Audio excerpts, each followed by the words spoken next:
Hi everyone! I'm Mandy. Welcome to Souped Up Recipes. Today we're making Taiwanese sesame oil chicken noodle soup.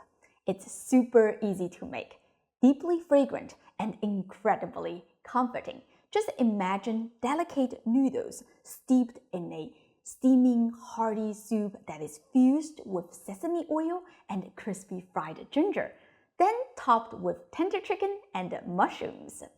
Just one sip, it will warm you inside out. Alright, we're gonna start by slicing a serious amount of ginger.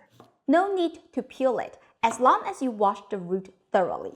Add all the ginger slices to a pan with 3 tablespoons of toasted sesame oil. I know, some of you are probably thinking sesame oil has a low smoke point, and you're not supposed to saute with it. Well, this is how this recipe is supposed to be cooked. We will keep the heat very low and it won't burn. If you want an extra peace of mind, you can use an instant read thermometer to monitor the temperature below 350 degrees Fahrenheit, and that is sesame oil's smoke point. Watch closely as the ginger slowly curves, dries, and turns lightly brown on the edge. During this process, something magical happens. The sesame oil and the ginger fuse into an aroma that's warm, nutty, and somehow lightly sweet. Let's check the temperature. Around 250 degrees Fahrenheit, way below the alert. Perfect. Now add the chicken. I'm using boneless, skinless chicken thighs that are cut into bite-sized pieces. But breast meat works too. I also soaked some dried shiitake mushrooms ahead of time. Squeeze them and add to the pot. But don't throw away that soaking liquid. It's pure umami gold. Dried mushrooms need 1 to 2 hours to soak. So if you're short on time, fresh mushrooms are fine. Just know you'll miss out that flavorful mushroom water later. Stir everything together until the chicken changes color. In Taiwan, this is not only a comfort food, but also a classic postpartum dish. Traditionally, when making this recipe for a woman who has just given birth, we will use an entire bottle of rice wine and no water at all, believing it helps with recovery. However, for daily home cooking, you can definitely adjust the ratio. Today, I'm using 1 cup of rice wine. Don't use Shaoxing wine. That will not be the Taiwan style. Continue by adding 1 cup of mushroom soaking liquid and 3 cups of unsalted chicken stock.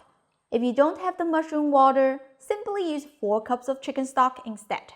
If you can't take alcohol, use all chicken stock. Turn the heat to high and let it boil for 5 minutes to volatilize the alcohol. Then it will leave a beautiful fermented sweet taste to the broth.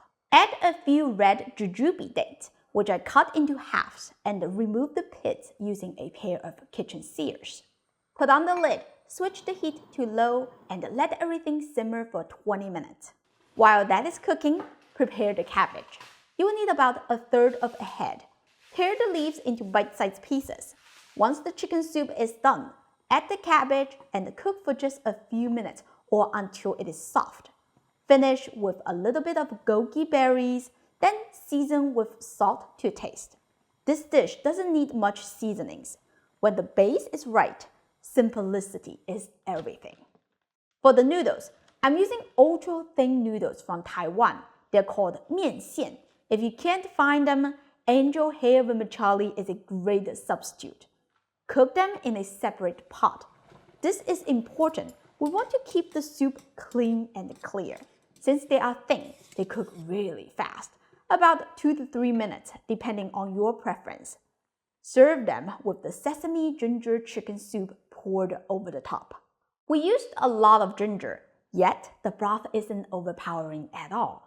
Frying the ginger mellows its sharpness, turning that intensity into a gentle, warming aroma instead.